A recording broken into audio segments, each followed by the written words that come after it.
Matthieu 3, verset 13. Après, alors, Jésus vint de la Galilée au Jourdain vers Jean pour être baptisé par lui. Mais Jean s'y opposait en disant, c'est moi qui ai besoin d'être baptisé, pas toi. Et tu viens à moi. Jésus lui répondit, laisse faire maintenant, car il est convenable que nous accomplissions ainsi tout ce qui est juste. Et Jean ne lui résista plus. Dès que Jésus eut été baptisé, il sortit de l'eau. Et voici, les cieux s'ouvrirent et il vit l'Esprit de Dieu descendre comme une colombe et venir sur lui. Et voici, une voix fit entendre des cieux ces paroles. Le thème que nous allons partager ce matin, que je te demande de suivre attentivement, c'est du baptême de l'eau à celui de l'esprit. On nous enseignait que le baptême de l'eau, c'est lorsque on nous plonge dans l'eau. Et Jean même l'a dit. Il a dit, moi je vous baptise d'eau, afin de vous envoyer à la repentance. Mais il vient après moi une personne qui vous baptisera d'esprit et de feu. Et moi, je ne suis pas digne de délier même les lanières de ses souliers. Pour la plupart des temps, on a beaucoup enseigné que le baptême a commencé par Jean. C'est vrai, mais c'est faux. Le baptême n'a pas commencé avec Jean. Mais c'est à partir de Jean que nous sommes entrés dans une nouvelle ère au travers de Jésus-Christ. Mais sinon que le baptême a existé avant Jean. La Bible dit, la Bible dit à 1 Corinthiens 10, verset 1 à 4. C'est pourquoi la Bible, il faut la lire, il faut chercher à la comprendre. Il faut lire toute la Bible, il ne faut pas lire un seul passage de la Bible. 1 Corinthiens 10, verset 1 à 4 dit, frères, je ne veux pas que vous ignoriez que nos pères ont été sous la nuée, qu'ils ont tous passé au travers la mer, qu'ils ont tous été baptisés en Moïse dans la nuée et dans la mer. Alléluia. Donc le baptême a existé avec Moïse. La Bible nous fait savoir que lorsque le peuple d'Israël est en train de traverser la mer Rouge à pied, la Bible dit ce jour-là, il fut baptisé en Moïse par la nuée et par l'eau qu'ils ont traversée. C'est là que les gens ont été baptisés au temps de Moïse. Donc il y a le baptême en Moïse, et il y a le baptême en Jean-Baptiste, et il y a le baptême en Jésus-Christ. Donc le baptême de Moïse, c'est tous ceux qui ont été avec lui depuis le temps de la loi, depuis l'époque de Moïse. Ces personnes-là, à cette époque, quand ils ont fini d'être baptisés, ils n'ont pas reçu l'esprit en eux. Parce qu'à cette époque, il n'y avait que le prophète et le sacrificateur avec lui, en lui. Mais le peuple n'avait pas ça.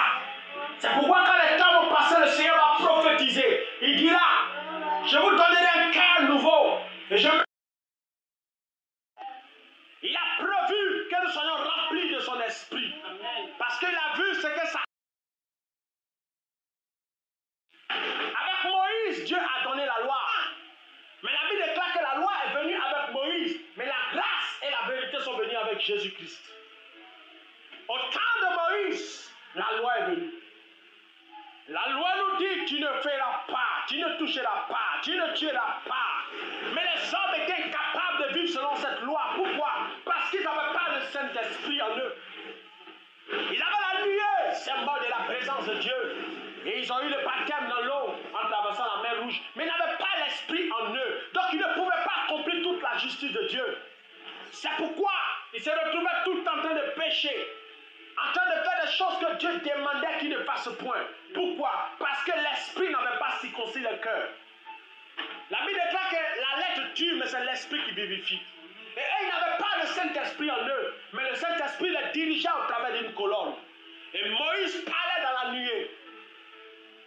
C'est d'une nuée que la voix de Dieu sortait et parlait à Moïse. Tout le temps qu'il rencontrait l'Éternel, qui lui parlait face à face, et il voyait une représentation de l'Éternel.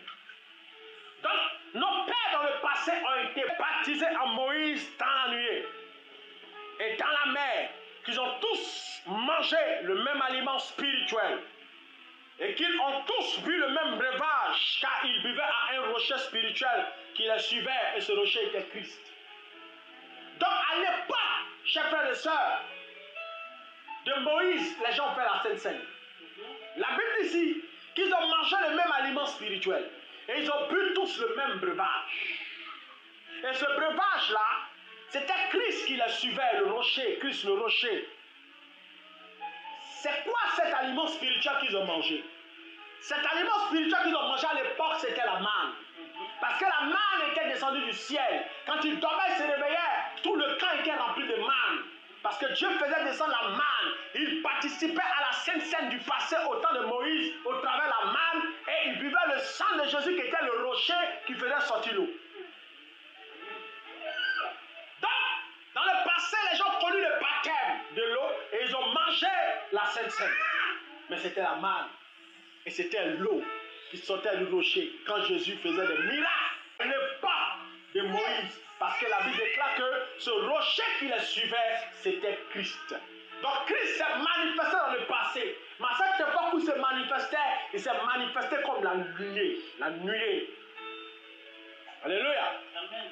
Donc le baptême n'a pas commencé avec Jean, mais le baptême a commencé avec Moïse. Mais le Seigneur a annoncé ça encore, qu'il viendra un homme qui parlera. Il dit, il est la voix de celui qui crie dans le désert. Les gens sont venus lorsque Jean-Baptiste était en train de baptiser les gens. Les pharisiens sont venus et ont dit, qui es-tu? Es-tu le prophète? Il dit non. Es-tu Élie qui doit venir? Il dit non. Es-tu le Messie? Il dit non. Il dit, mais qui dis-tu que tu es? Si tu n'es ni le prophète, si tu n'es ni Élie, tu n'es ni le Messie, pourquoi baptises-tu alors? Il dit, je ne suis pas tout ce que vous avez dit, mais je suis la voix de celui qui crie dans le désert. En disant, aplanissez le sentier, le chemin du Seigneur, parce que le Seigneur arrive. C'est pour que celui qui puisse sauver Israël puisse être manifesté que le Seigneur m'a envoyé pour baptiser. Et il m'a dit, celui-ci qui tu verras l'Esprit descendre comme une colombe, c'est celui-là qui baptise d'esprit et de feu. C'est afin qu'il soit révélé que Dieu m'a envoyé pour baptiser. Donc je ne suis ni Élie, je ne suis ni le prophète, et je ne suis ni le Messie. Pourquoi les gens ont demandé s'il était le prophète? Parce qu'en fait, le peuple d'Israël à l'époque attendait un prophète. Parce que Moïse avait annoncé qu'il paraîtra un prophète qui sera comme lui, puissant en œuvre, en parole et en action. Donc les gens attendaient un prophète. Ils ont posé encore la question de savoir s'il était le Messie, parce que Dieu avait révélé que le Messie viendra et il allait les délivrer du joug des Romains. Ils attendaient Élie parce que Élie est monté au ciel. Alors, ils attendaient ces trois personnages. Mais lorsque le Messie est venu, qui est Jésus-Christ, ils n'ont pas reconnu. Dieu a caché Jésus. Il était le prophète qui devait venir, que Moïse a annoncé, ils n'ont pas reconnu. Il était le Messie qui devait venir, ils n'ont pas reconnu. Mais ils n'ont pas pu le reconnaître, pourquoi? Parce qu'ils attendaient trois personnes. Alors Dieu a décidé de manifester une seule personne qui allait manifester toutes ses vertus, le prophète, le Messie. Et la dimension du grand roi qui allait venir les délivrer des Romains, ce n'était pas l'époque là. Et ils pensaient que c'était à cette époque, quand le Messie allait venir, il allait les délivrer totalement des Romains, il allait mener une guerre, ils allaient se battre avec des armes pour être délivrés, parce que les Romains les fatiguaient. Ils étaient comme sous une forme de domination. Or, cette époque-là, ce n'est pas ça. Cette époque-là viendra, mais c'est dans le temps futur. Ça fait partie des prophéties de Jésus. Là, c'est le deuxième retour de Jésus sur la terre. Et eux, ils ont voulu un Jésus Messie qui vient avec toute cette dimension en même temps. Ils ne connaissent pas le calendrier de Dieu. C'est pourquoi un jour Pierre a posé la question à Jésus en disant, lorsque Jésus fut ressuscité des morts, en acte 1, il dit, Seigneur, est-ce que c'est maintenant que tu vas rétablir le royaume d'Israël? Il dit, ce n'est pas à toi de connaître les temps que le le Père s'est fixé par sa propre volonté. Mais vous allez recevoir une puissance. Donc, le plus important n'était pas cette fin des temps qu'ils attendaient. C'est Jésus qui allait venir tout libérer. Non, ce n'était pas ça. Le plus important, c'était la deuxième étape. Après sa venue, il fallait qu'il relâche l'esprit. C'est pourquoi Jean-Baptiste est venu pour nous préparer. Et la Bible déclare que le baptême de Jean, selon 1 Pierre 3, verset 21, il dit, le baptême dont nous parlons, c'est une figure qui n'est pas la purification des souillures du corps, mais c'est une bonne conscience, l'engagement d'une bonne conscience envers Dieu. Donc le baptême, c'est une prise de conscience. Le baptême vient pour t'emmener à la repentance, mais le baptême, c'est la prise de conscience. C'est le fait de dire que je suis conscient maintenant que sans Christ, je ne peux pas avoir la vie éternelle, donc je vais me faire baptiser afin d'avoir la vie éternelle. Donc le baptême te prépare à avoir la nouveauté de vie. En fait, le baptême ne te sauve pas, mais le baptême te sauve. Le baptême ne te sauve pas parce que la Bible dit que ce n'est pas la purification des souillures du corps. Ça te sauve parce que ça te prépare maintenant à recevoir celui qui donne la vie, le Saint-Esprit. Le baptême te prépare à recevoir la vie de Dieu. C'est pourquoi la suite du verset dit que mais l'engagement d'une conscience envers Dieu et qui maintenant vous sauve, vous aussi par la résurrection de Jésus-Christ. Donc le baptême peut te sauver lorsque l'Esprit vient s'ajouter en toi. Le baptême sauve, mais ça ne sauve pas. Certaines personnes finissent de se faire baptiser et retournent à leur ancienne vie. Non. Quand on finit de se faire baptiser, on cherche à recevoir l'Esprit. Parce que le baptême, ce n'est pas la fin. Le baptême est la préparation vers l'Esprit. Amen. Parce que lorsque Jésus même est venu, le modèle parfait qu'on doit suivre, la Bible dit que quand il s'est fait baptiser par Jean-Baptiste, l'Esprit est descendu sur lui. Donc le baptême n'est pas la fin. Le baptême est la préparation vers l'Esprit. Écoute, pourquoi est-ce que le baptême dans l'eau n'est pas vraiment venu pour effacer les péchés en tant que tel? Parce que la Bible dit que c'est une figure du baptême qui n'est pas la purification des souillures du corps. Mais moi je dis ça te prépare à aller à la vie. Quand Jésus est venu se faire baptiser sur la terre, est-ce qu'il s'est fait baptiser parce qu'il avait des péchés? La Bible déclare qu'il a été tenté en toutes choses, mais il n'a jamais péché une seule fois. Donc Jésus, depuis sa naissance, n'a jamais péché. Et s'il n'a jamais péché, pourquoi se fait-il baptiser? C'est la preuve que le baptême nous prépare à aller vers la vie. Parce que le baptême, en réalité, c'est un rite spirituel que Dieu a établi. C'est l'engagement d'une bonne conscience qui nous prépare à entrer dans l'esprit. Le baptême, c'est comme une coutume que Dieu a établie dans le royaume de Dieu, qui fait qu'à une époque de ta vie, tu dois prendre conscience de qui tu es pour entrer dedans. Et quand tu rentres dedans, enfin, tu vas chercher maintenant à entrer maintenant dans le règne de l'esprit. Parce que le baptême, c'est la porte qui te prépare à entrer dans le règne de l'esprit. Parce que Jésus vivait sa vie en tant qu'un simple charpentier. Et il n'était pas encore rentré dans les champs de l'esprit. Il était un homme normal qui vivait sa vie normale. Mais quand il a décidé maintenant de s'occuper des choses spirituelles, il a pris un chemin. Un chemin, c'est une porte. La porte, le baptême. Donc le baptême de l'eau nous prépare à entrer dans la porte du surnaturel. Le baptême de l'eau est la préparation vers la porte du spirituel.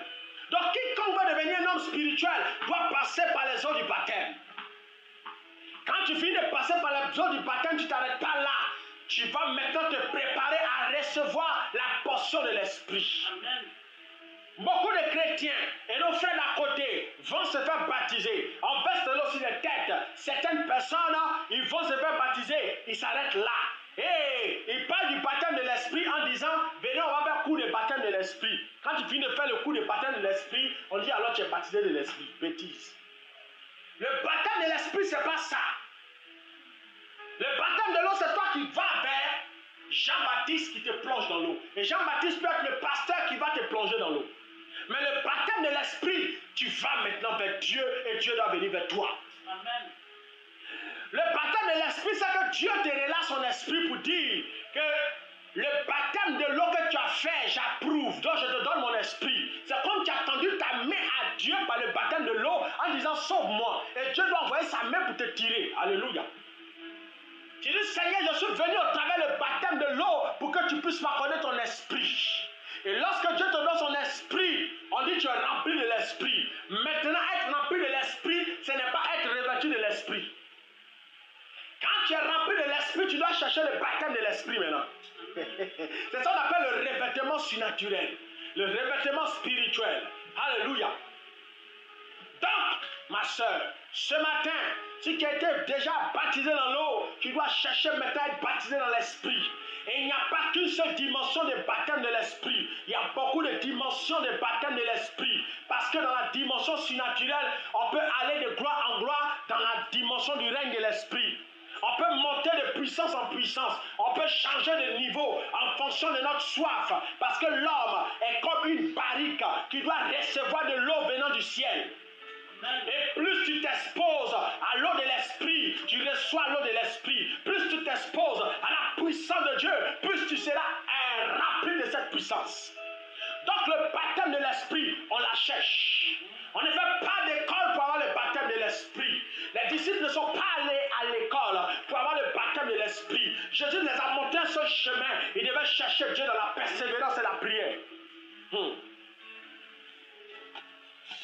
C'est pourquoi Nicodème est venu à Jésus et il a dit, Seigneur, comment on peut faire pour naître de nouveau? Est-ce qu'on doit rentrer dans le ventre de sa mère? Pour naître, il dit, toi tu es docteur de la loi et tu ne connais pas ces choses. Pour naître de nouveau, mon frère, tu dois naître d'esprit et d'eau. Tu dois naître d'eau et d'esprit. Tu dois naître d'esprit et d'eau et tu dois naître d'eau et d'esprit. Si tu nais d'eau, ce n'est pas suffisant, tu dois naître d'esprit. Si tu nais de l'esprit, ce n'est pas suffisant, tu dois naître de l'eau. Tu dois prendre les deux. Amen. Parce que dans la Bible, quand tu le lis, tu vas voir des gens qui ont reçu d'abord l'esprit avant de recevoir l'eau. Et tu vas voir aussi d'autres cas comme Jésus, le modèle parfait. Il a reçu l'esprit. Il a reçu l'eau d'abord et ensuite il a reçu l'esprit. Donc c'est les deux qui te donnent accès au surnaturel. C'est les deux qui te donnent accès au spirituel. C'est les deux qui font de toi un fils du royaume et te donnent la capacité de vivre la gloire de Dieu sur la terre en tant que fils de Dieu. C'est comme un rite qui fait de toi un fils de Dieu. Parce que c'est la porte qui te transforme à un homme surnaturel. Ça te fait passer de l'homme naturel à l'homme surnaturel, de l'homme ordinaire à l'homme extraordinaire. Le baptême de l'eau et de l'esprit te transforme. C'est pourquoi il a dit, 1 Samuel 10, verset 6, si je ne me trompe pas. Oui, 1 Samuel 10, verset 6, il dit, l'esprit de l'Éternel te saisira et tu seras changé un autre homme. On ne peut pas rentrer dans le règne de l'esprit sans avoir rencontré l'eau et l'esprit. Parce que l'eau te prépare à rencontrer l'esprit et l'esprit fait de toi un fils de Dieu. L'esprit fait de toi un fils de Dieu. Parce que tu dois recevoir le sceau de l'esprit. Et c'est le sceau de l'esprit qui te qualifie pour devenir un homme potentiellement disposé à manifester Dieu sur la terre. On dit si tu n'es né d'eau, tu ne peux voir. Si tu n'es né d'eau d'esprit, tu ne peux entrer. On dit si tu n'es né de nouveau, tu ne peux voir le royaume. Naître de nouveau, c'est lorsque l'esprit te saisit. Jésus a connu la nouvelle naissance par l'eau et par l'esprit. Il est né de Marie, le corps. C'est pourquoi la Bible dit que lorsqu'il partait, il se fait baptiser dans l'eau. Il est parti en tant que fils de charpentier, en tant que fils de Marie. Mais lorsqu'il est sorti de l'eau, la Bible dit que l'esprit est descendu à lui. Il est écrit de lui que la voix de Dieu s'est fait entendre dans le ciel. Et cette voix a dit, celui-ci est mon fils bien-aimé. Donc pour devenir fils de Dieu, tu dois passer par l'eau. Et tu dois recevoir le Saint-Esprit. C'est quand le Saint-Esprit vient, lorsque tu te fais baptiser dans l'eau, que tu deviens fils de Dieu. On ne naît pas fils de Dieu, on est créature de Dieu. On ne naît pas fils de Dieu, mais on est créature de Dieu. Nous tous, nous naissons avec la dimension naturelle, mais nous devenons des fils de Dieu. Et la dimension du fils de Dieu, c'est quoi? C'est naître dans l'esprit. De recevoir la seconde vie, qui est la vie de l'esprit. C'est pourquoi Jésus dit que mes paroles sont esprit et vie. Il dit ce qui est de la chair est charnel, mais ce qui est de l'esprit est spirituel. Et pour naître de l'esprit, tu dois passer par l'eau et tu dois passer par l'esprit.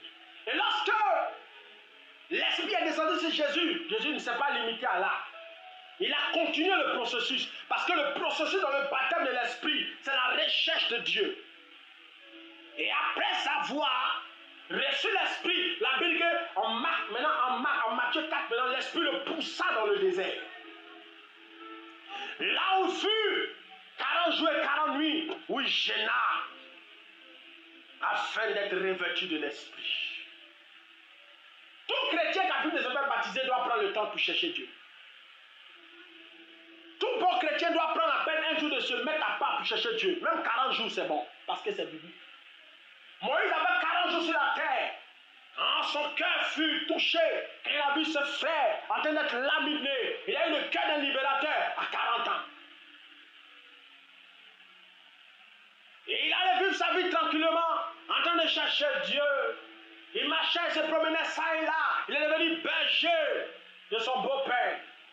40 ans plus tard, il va recevoir une apparition de l'Éternel dans un buisson Adam. À cette époque, il avait 80 ans. Donc 40 ans plus tard, il reçoit la visite de Dieu qui le transforme en un homme de puissance. Après cela, il va exercer un ministère de 40 ans. Parce que 40 ans, c'est une transition qui annonce quelque chose de nouveau. Il va même monter sur la montagne de Sinaï, là où il va les gêner pendant 40 jours et 40 nuits. C'est là que Dieu va lui donner tous les 10 commandements, avec plus de 600 lois qui sont écrites dans la Bible. 40 ans, 40 jours dans la présence de Dieu annonce quelque chose, car c'est un temps de transition. C'est pourquoi Jésus, quand il est venu sur la terre, il n'a pas gêné 39 jours. Lorsqu'il a fini de recevoir l'esprit, il allait s'enfermer 40 jours dans le désert, en train de prier, en train de chercher Dieu. Pourquoi? Il devait vivre une transition, un changement. L'homme Jésus, le charpentier, devait mourir pour faire paraître l'homme Christ. Amen. Le Christ devait paraître, et le Christ ne peut pas paraître aussi longtemps que tu n'es pas en train de le chercher. Le baptême de l'esprit, c'est faire apparaître le Christ. C'est faire apparaître le Christ qui est en toi. Parce qu'il dit, si je vis, ce n'est plus moi qui vis, mais c'est le Christ qui vit en moi. Et le Christ ne peut pas paraître avec toute sa puissance tant que tu ne le cherches pas dans le temps de jeûne et de prière. Chers frères et sœurs, ce matin, il nous faut chercher le baptême dans l'esprit. Le baptême de l'esprit, il n'y a pas d'école pour ça. C'est la recherche de Dieu. C'est la recherche de Dieu. C'est après avoir fait les 40 jours que lorsque le Christ a apparu, que des miracles ont commencé à se manifester sur la terre. Il n'y a pas 3 chemins pour avoir la puissance de Dieu. Il n'y a pas 4 chemins pour manifester le surnaturel. C'est une vie de constance et de recherche de Dieu. On le voit prier. Il menait une vie de prière régulière. Il n'arrêtait jamais de prier. Il a prié jusqu'à ce que son vêtement soit transfiguré, changé. La lumière paraîtait sur son visage et son vêtement devint blanc comme de la neige, comme de la lumière qui brille. Et là, Moïse et Élie ont apparu. Pourquoi? Transfiguration. Recherche de Dieu est égale à transfiguration. L'homme spirituel doit paraître. C'est pourquoi je dis dans le baptême de l'esprit, plus tu cherches Dieu, plus Dieu augmente le volume de sa puissance en toi. Car Dieu n'a pas une puissance limitée. Sa puissance est illimitée. Il cherche des vases à qui il va communiquer sa puissance. Mais le problème, on n'est pas disposé. On est beaucoup secoué par les problèmes. On passe notre temps chercher les choses terrestres au lieu de chercher les choses spirituelles. J'ai appris une chose pendant mon parcours sur la terre, pendant que je souffrais beaucoup. Dieu m'a enseigné ceci. Il a dit, si vous les hommes, vous êtes aussi méchants, vous savez donner les bonnes choses à vos enfants, à plus forte raison, moi Dieu, je vous donnerai le Saint-Esprit. Quand un enfant demande des œufs à son père ne lui donne pas du serpent. Quand il lui demande du pain, il ne lui donne pas du scorpion. Mais moi, si vous me demandez des choses, je vais vous donner le Saint-Esprit. Pourquoi?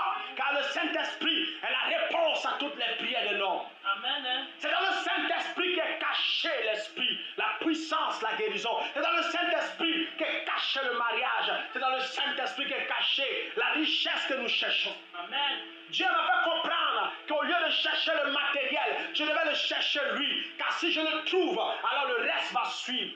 C'est pourquoi il a dit chercher premièrement le royaume et sa justice. Et vous verrez, vous recevrez au-delà, au-dessus de toutes choses.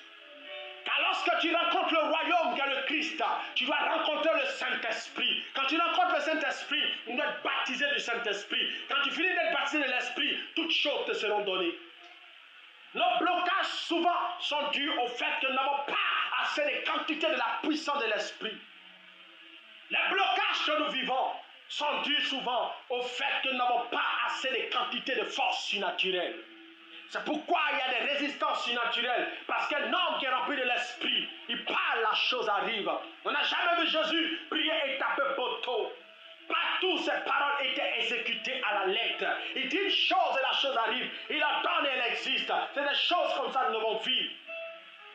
On ne peut pas devenir des hommes de cette dimension aussi longtemps que nous aimons trop notre estomac, aussi longtemps que nous aimons trop le manger et le boire, aussi longtemps que nous passons notre temps devant des riz gras, devant des sauces doublées. On ne peut pas rentrer dans l'esprit. On ne peut pas manifester tout le potentiel de Dieu. Dieu veut faire des choses avec nous, mais nous avons besoin de payer le prix de la recherche de Dieu. Amen. Le prix de la recherche de Dieu. C'est ce qui nous manque. Lorsque Pierre était avec Jésus, Pierre se promenait ça et là. Il suivait Jésus, mais c'était un nonchalant spirituel, un paresseux spirituel. Dieu lui avait dit, toi, avec toi je bâtirai mon royaume. Et les portes du séjour de mort ne proviendront pas contre elle.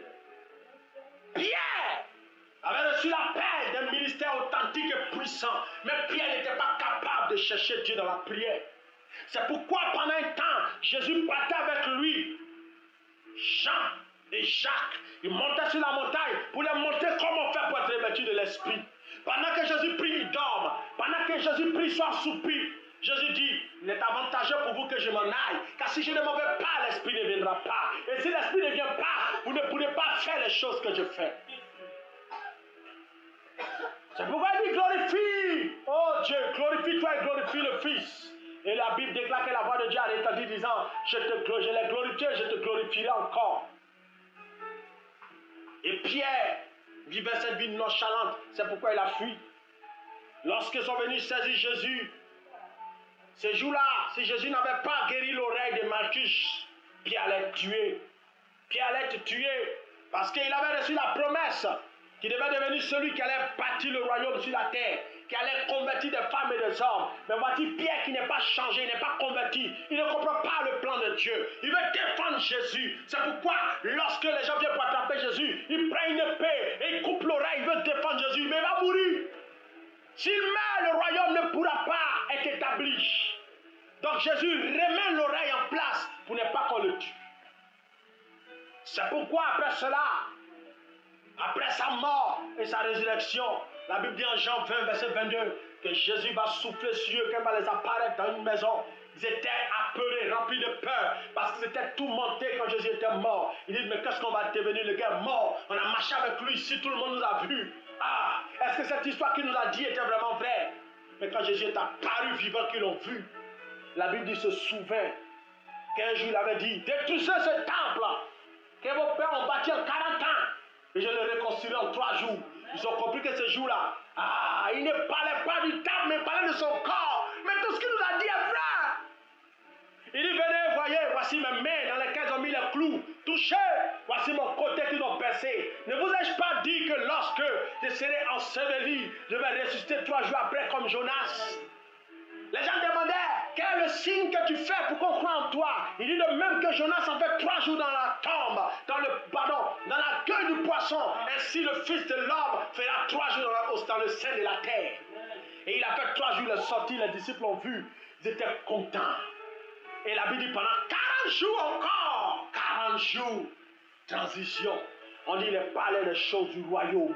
Parce qu'elle était encore avec eux, il les disait, oui, pour l'instant, il y a des choses que je ne peux pas vous dire parce que vous ne pouvez pas comprendre, vous ne pouvez pas supporter. Mais quand l'Esprit viendra, il vous enseignera toutes choses. Et quand il est revenu dans sa dimension, 40 jours avec eux, il les a parlé chaque jour et il les enseignait les choses concernant du royaume. Donc, dans la Bible, on ne voit pas les choses concernant le royaume. Ce sont des mystères qu'il les a enseignés.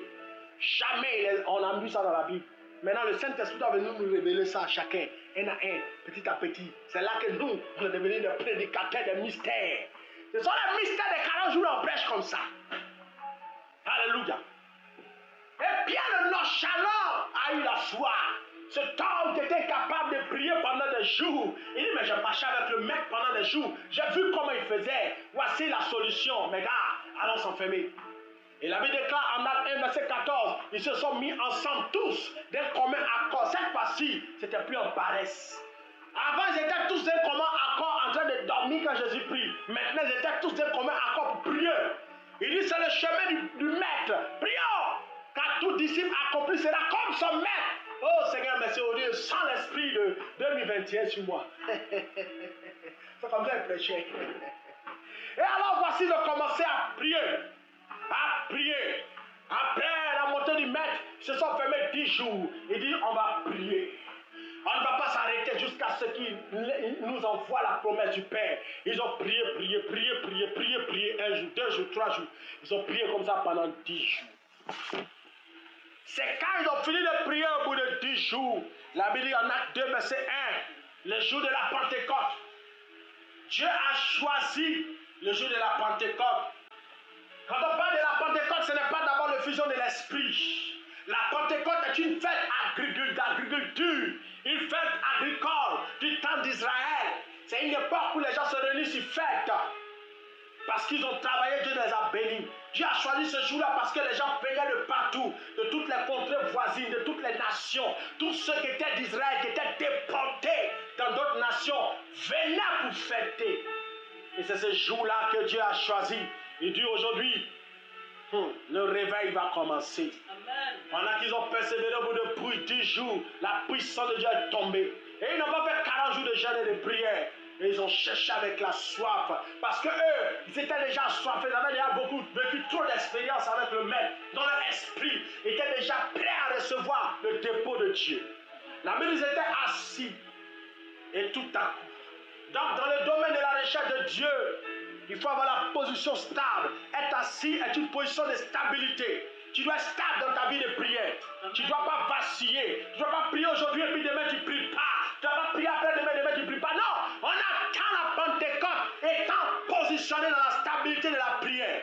La Pentecôte vient dans la vie de celui qui cherche Dieu de manière constante, de manière régulière, comme un homme tenace, enragé, un homme qui cherche quelque chose de Dieu. C'est ça. La Pentecôte ne vient pas dans la vie de celui qui prie de manière nonchalante. Jamais on a vu Pierre en train de manifester la gloire de Dieu quand il est en train de beaucoup dormir à côté de Jésus. Mais lorsqu'il a prié de manière tenace, persévérante, acharnée, la puissance est descendue. La Bible déclare que c'était comme des langues de feu sur la tête. On dit chacun fut rempli. Chacun me dit, toute personne qui cherche Dieu aura la visite de Dieu. Il n'y a personne qui cherche Dieu sans que Dieu ne le visite. Quiconque cherche Dieu, Dieu le visite. Pour dire que les dons de Dieu sont donnés à chacun, selon la manifestation de l'Esprit, par la recherche constante de Dieu. Si tu cherches Dieu, Dieu t'entendra. La Bible déclare en Hébreux 6, verset 11, qu'il est le rémunérateur de ceux qui le cherchent. Rémunérateur veut dire récompense. Rémunération veut dire récompense. Il rémunère, il donne des salaires, il donne des récompenses, il donne des cadeaux à ceux qui le cherchent. Et si tu le cherches d'un cœur sincère, tu vas transformer une personne nouvelle. Le baptême de l'Esprit te donne accès à la puissance du royaume. Ça te donne accès à la manifestation de la gloire de Jésus. Jésus a dit lorsqu'il était revêtu de l'Esprit, on dit lorsque le diable a fini de le tenter de toutes les manières, il se retira de lui et alors les anges vinrent le servir. Quand on est revêtu de l'Esprit, les anges marchent avec nous. Pourquoi? Ils voient le Messie en nous. Et si le Messie est dans ton corps, il doit t'assister. Parce que les anges sont comme des gardes-corps des hommes spirituels. Les anges sont les gardes-corps des hommes qui sont devenus surnaturels. La Bible déclare en Hébreux 1, verset 14. Et les anges sont envoyés par Dieu pour exercer un ministère en faveur de ceux qui doivent hériter le royaume. Et lorsque tu cherches Dieu et que tu es revêtu de l'Esprit, tu ne marches plus seul, tu marches avec des entités spirituelles. C'est pourquoi Jésus a dit, lorsqu'il a rencontré Nathanaël a dit, lorsque j'étais sous le figuier, je t'ai vu. Il dit, waouh, voici un homme en qui il n'y a pas d'injustice. Il était choqué, il dit, waouh, mais tu es le Messie. Il dit, ah bon, tu crois seulement ce qu'il t'a dit? Désormais, vous verrez les anges de Dieu monter et descendre. Il est en train de me parler de la manifestation surnaturelle qu'il a envoyée sur la terre. Et lorsque quelqu'un est revêtu de l'Esprit, ses paroles sont accompagnées de force, de puissance. C'est pourquoi on doit chercher Dieu. On doit transporter Dieu. On doit vivre sa gloire. Hébreux 6, verset 11. Nous désirons que chacun de vous montre le même zèle pour conserver jusqu'à la fin une pleine assurance, en sorte que vous ne vous relâchez point et que vous imitiez ceux qui par la foi et la persévérance obtiennent des promesses.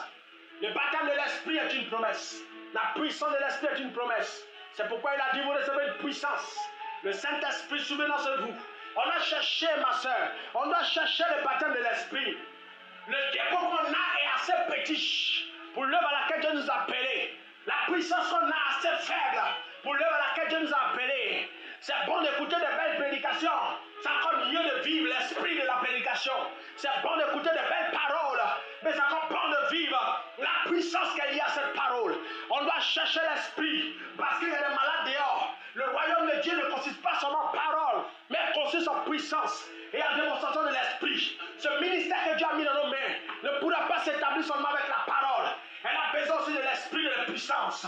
C'est pourquoi on doit chercher la puissance. On a devenu des revivalistes spirituels, des chercheurs de Dieu, des personnes assoiffées de sa puissance, des gens qui veulent voir la mer se diviser, des gens qui veulent voir le feu tomber du ciel, des gens qui veulent voir le tonnerre gronder au son de nos voix. Nous devons devenir des hommes surnaturels. Des femmes qui aiment Dieu, des femmes qui le cherchent avec la soif, afin de voir la multiplication.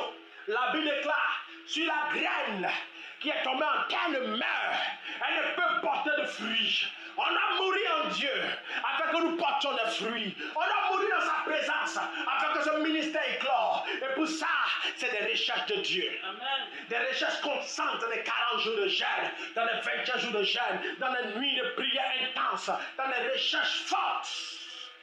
C'est pourquoi on doit se réveiller. Comme lorsqu'on a commencé au départ, on était zélé, on était chaud. Mais la Bible déclare que nous devons maintenir le même zèle. On doit conserver ce même zèle avec une pleine assurance, afin que nous ne nous relâchons point et que nous imitions ceux qui par la foi et la persévérance héritent des promesses. On doit se battre dans la prière. On doit chercher à ce que Dieu nous métamorphose, nous transforme. Il est temps que nos paroles produisent de la vie. Il est temps que nos paroles apportent des guérisons et des miracles. Il est temps que nos paroles relèvent des paralytiques et des sourds. Il est temps que nos paroles apportent le changement. Il est temps que nous cherchions Dieu. Et ce matin, nous allons chercher Dieu encore. Nous allons prier encore pour que Dieu nous transforme en des hommes surnaturels, des hommes capables de vivre la gloire de Dieu. Il est temps que nous prions. Prions maintenant au nom de Jésus.